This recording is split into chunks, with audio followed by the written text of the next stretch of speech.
Last day for 28 Centuries to win this truckless 5 grand, people. Last freaking day. Get in. Oh no, I'm on a quarter tank. What am I gonna do? Yeah, we'll just do that. Filling right back up to full. That's what I'm talking about. Check it. Full tank. That's what's up. And another really cool thing about this Ford is it's got a nice flat spot to set your camera on the dash. Anyways, guys, we're on our way right now to Advanced Auto or AutoZone. I can't remember which one it is. We got to pick up some more disposable shop towels because I ran out and I use them all the time. We'll be trying to change the oil in this truck today. And we've got some surprises for Rosine, so stay tuned, enjoy the video and all that other good stuff. Don't forget to enter to win this truck, lmpgear.com. Link is in the description. Every $1 is 20 entries, but that deal ends tonight at midnight. The air conditioning in this thing works flawlessly.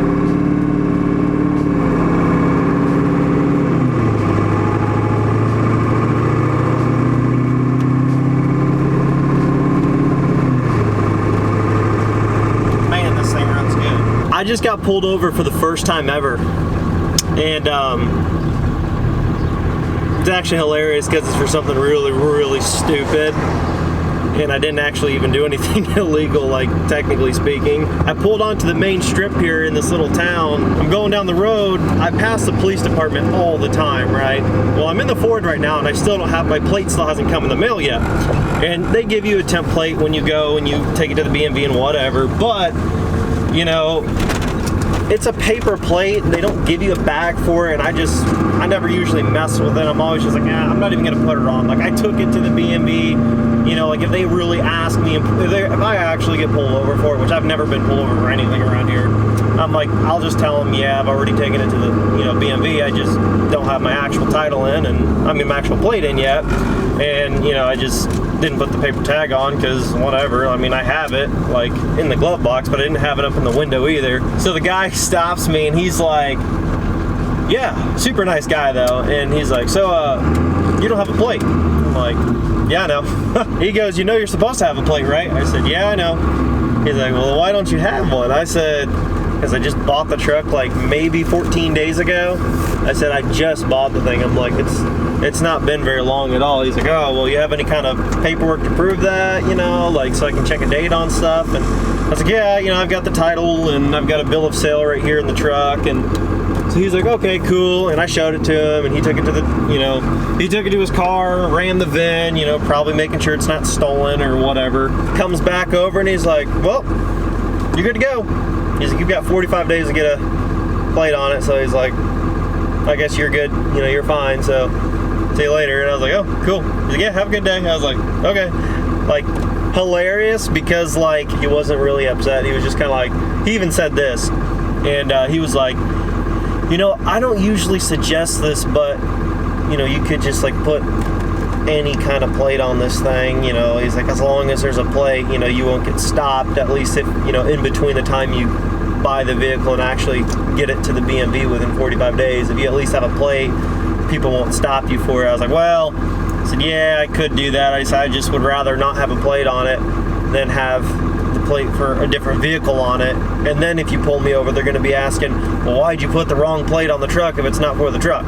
You see what I'm saying? He's like, oh yeah, no, I get that. He's like, he's like, nobody will stop you if, you know, if you at least have a plate at a first glance, you know, and you're following the, you know, speeding limit and you're not, you know, doing anything you shouldn't be. He's like, you know, they won't even run the plate to check into it or anything. He's like, so you'll be fine. But anyways, we made it to AutoZone. That 10-minute trip became a 20-minute trip. It was a really short stop, but we're gonna run in here and grab that stuff I was telling you guys about, then we'll head on back to the house. So step one with changing the oil on your 7.3 Power Stroke turbo diesel, you have to pop the hood, of course, let the red drag and breathe.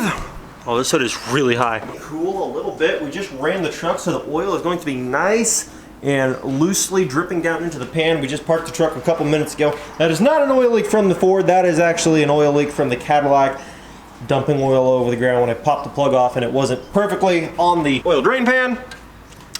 So I don't know if I've ever actually showed you guys under the hood of this truck, but it's pretty basic. I mean, it's got two Napa Legend batteries, cable ends, and everything look freaking great.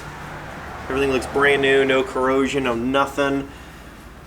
Just a very basic intake setup. You can see the turbo back in there.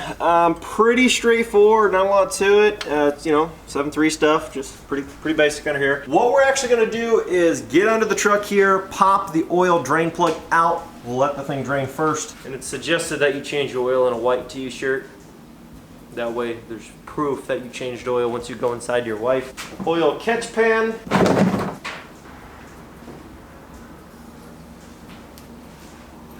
Wow.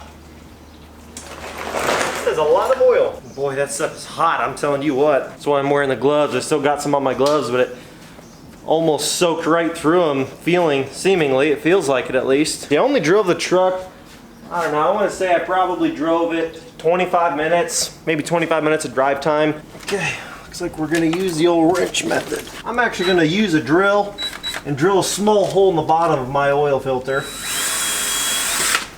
I'm gonna drill a second hole for me to stick a wrench into.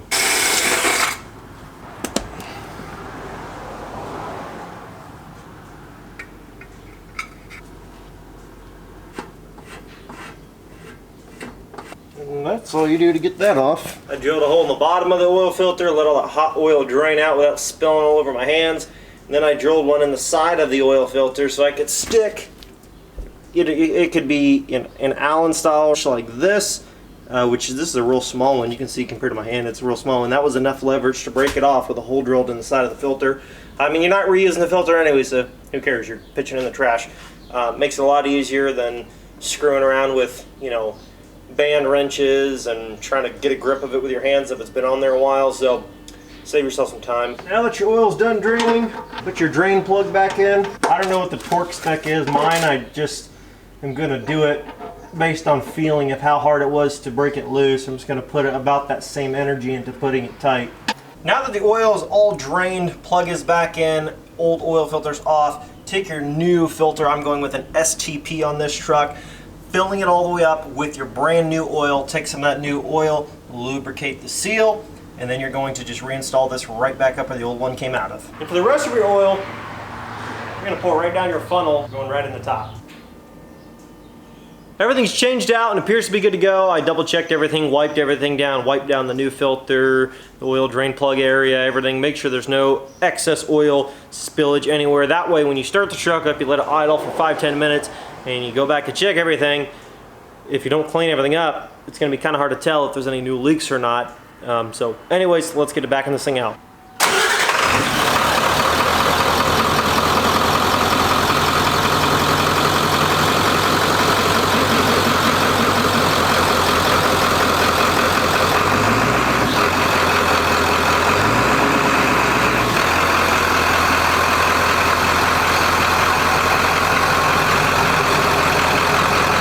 Well, everything checks out with the Ford, everything looks good, so we might move on to our next project of the day, which I'm super excited for. Hopefully you guys are too. Probably asking, what should you be excited for? Well, we are planning to color match Rosine's roll pan with Plasti-Dip. And Plasti-Dip is a very controversial automotive color matching solution.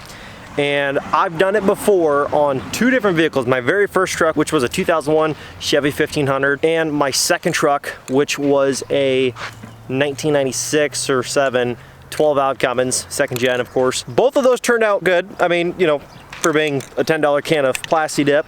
Well, for my white truck, it was like $10 cans of Plasti-Dip.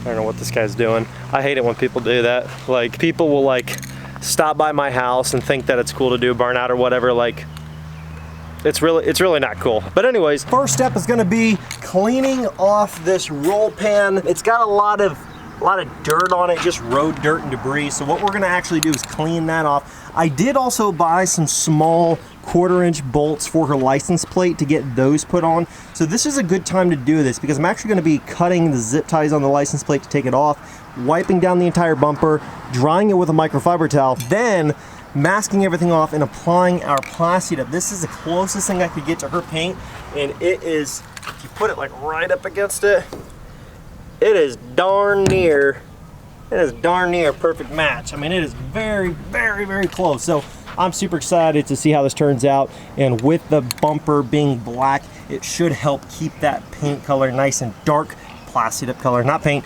But anyways, let's get to prepping this and getting this going.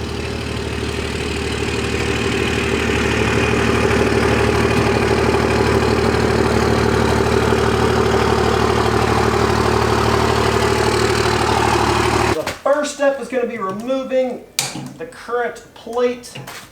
Now clean the bumper.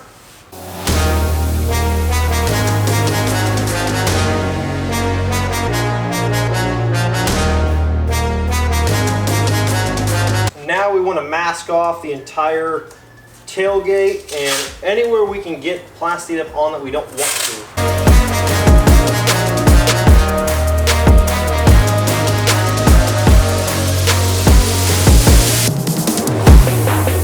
Okay, we got everything masked off now. I masked off the tailgate, the tow package, the side of the truck a little bit in case there's any overspray. But I'm gonna stay pretty close, no more than about 10 inches from the roll pan and apply the coating. Let's see how this goes. I don't know, it could go great or it could go terrible. So let's see how this works and hopefully it goes amazing.